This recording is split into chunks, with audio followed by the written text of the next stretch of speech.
Mr. Harold Valentine, just tell me about from the beginning. You came to Harding as a student. Just tell me what brought you to Harding. Well, Billy, I was at Camp Wildwood. Kind of started it all off a long time ago, and had some real good friends who their mother and my mother kind of traded off. One did the public school music, which my mother was, and their mother was a kindergarten teacher. And I kind of followed them, the two girls, and came here because of Wildwood and because of, then I went to Harding Academy, then went on to college.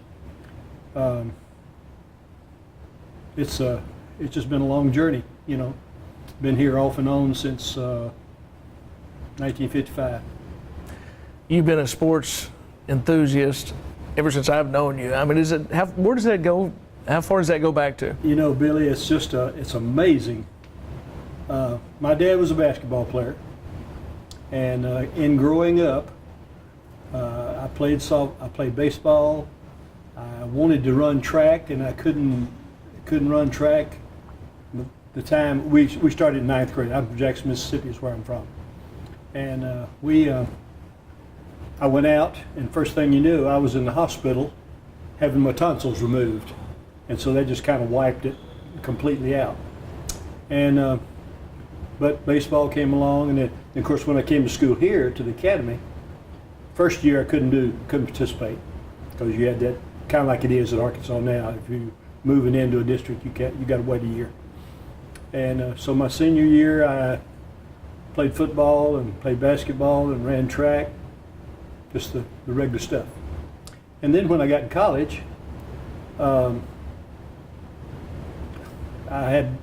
had some musical talents, and so I was in a lot of groups here. I was in quartets here. I was in a cappella here, and just other things. And so, since my major was physical education, which I was kind of prompted into getting into because of a real good friend of mine. He said, "You don't need to be in music. You need to be in PE." Well, I knew he was right, and so that's what I did.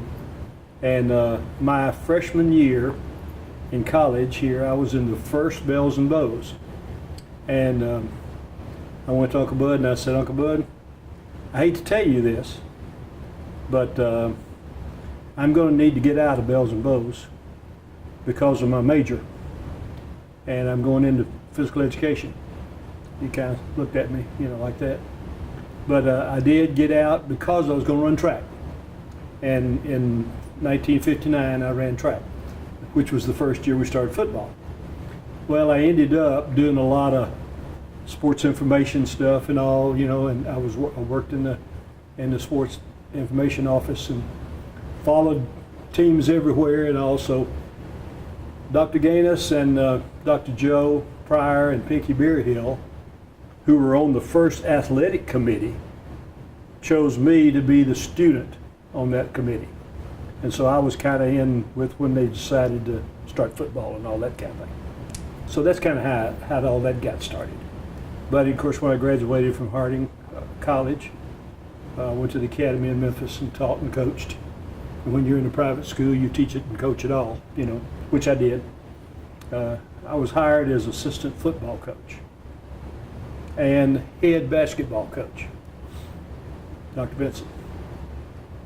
The guy who was supposed to direct the chorus jumped contract. Dr. Benson called me in. He said, "Harold, I got to have some help." I said, "Okay, well, what's the deal?" He said, "Well, you know that Don is not going to be with us next year." I said, "Yes, sir, I did know that." He said, "I need you to direct the chorus." Oh, I said, "Ooh, Dr. Benson, because I knew I could do it, but it was beside the point." I said, what am I going to do between 6 o'clock at night and 9 o'clock in the morning?" And it's basically what the deal was. He said, "I need you to direct the chorus." And I said, I'm sorry, I keep saying Dr. Gaines.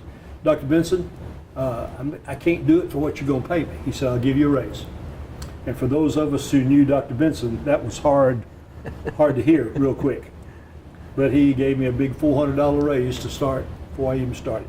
So I was basketball coach, assistant football coach, track coach, course director. Didn't have much time to do anything else. You talked about that 1959 team and the things that you were around it football-wise. What was the student body? What were they excited when football came to Harding? Very much excited. I have had an opportunity to talk to some people over the years who were around when we started here, and I just kind of picked their brain about it. I said, one of these days I may be asked a question, you know, and they said, well, we like it. We are really excited about it. Of course, there was a lot of mixed things going on as far as the scholarship situation and all, and I could tell you some stories about that too. But it was really good. The student body was very, very excited about it. Of course, we didn't have, the facilities were not here as such. You know, we've been playing intramural football right out here on this old football field that I played on as an academy student, right here behind the roads. And they did fix the field down there. It's about like, you know, the baseball situation. The baseball, we used to play baseball right over here. And one of the guys that's going to talk will probably tell you where he started hitting the ball off the porch down here that I saw him do. But it was really good. They really were excited about football. Now the Bison Booster Club, you're such a huge part of that. You have been from the beginning. Just tell us how that all started and why that's so important to you and to the university. Well, needless to say, it is important to me. I was lucky enough to be around. We had moved back to Searcy in the late 60s and became a real good friend with Bill Harris. Bill was really the kingpin that started the idea of it, along with the administration, of course, athletic administration. And he called me and asked me if I'd be interested in being in the club, and I said I certainly would. Dr. Stan Swartz was in it, Wayne Hartsfield from the bank downtown, and just a lot of people local, Wayne Keller. It was probably 5, 6, 7 of us. Well, of course, we're up to 22 now over the years.